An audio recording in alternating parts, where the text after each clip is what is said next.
Look, if technical analysis worked, both you and I would be millionaires by now. But you probably already know that. It's literally the opening line to every single forex scam.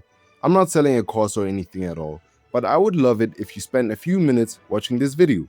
So, instead of spending time drawing lines, you should shift your focus to global macro.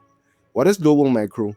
Global macro is an investment and economic strategy that focuses on understanding and trading large-scale global economic trends rather than individual companies. In simple terms, it's the study of how entire economies move money and how you can profit from those movements. A global macro view tries to answer questions like, is the US economy slowing or accelerating? Will interest rates go up or down? Is the dollar strengthening or weakening? Are we heading into inflation or deflation? And which companies are politically stable enough to attract capital? Global macro traders or investors position themselves across different asset classes based on those big picture views.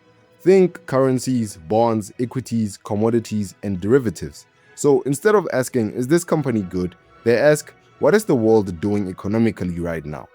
For example, if a macro investor believes US interest rates will rise and inflation will stay high, they might short bonds, go long on USD, and reduce exposure to growth stocks.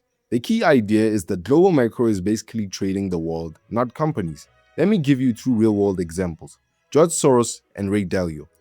George Soros, one of the wealthiest men in the world, built his empire on global macro investing. Soros's biggest intellectual contribution to global macro is the theory of reflexivity. Just to dumb it down, it means markets don't just reflect reality, they shape reality. Most macro traders are slow, diversified, and risk managed. Soros was high conviction, asymmetric, and willing to go all in on a thesis. He focused heavily on currency crisis, sovereign debt instability, central bank policy mistakes, capital flows, and political regime fragility. His worldview is financial systems are unstable, self-reinforcing, and prone to breaking when perception and reality diverge too far. Ray Dalio, the founder of Bridgewater Associates, the largest hedge fund in the world, built one of the most important global macro frameworks in modern finance. Dalio believes economies follow repeatable cycles, driven by debt, credit creation, productivity, interest rates, and central banks. He famously breaks it into short-term debt cycles and long-term debt cycles. Bridgewater doesn't bet, it builds systematic macro portfolios. They allocate across inflation versus deflation environments, growth versus recession regimes, rising versus falling interest rates, and strong versus weak currency periods. This is called all-weather thinking. Ray Dalio turned global macro into a map of economic history plus cycles, not just trades.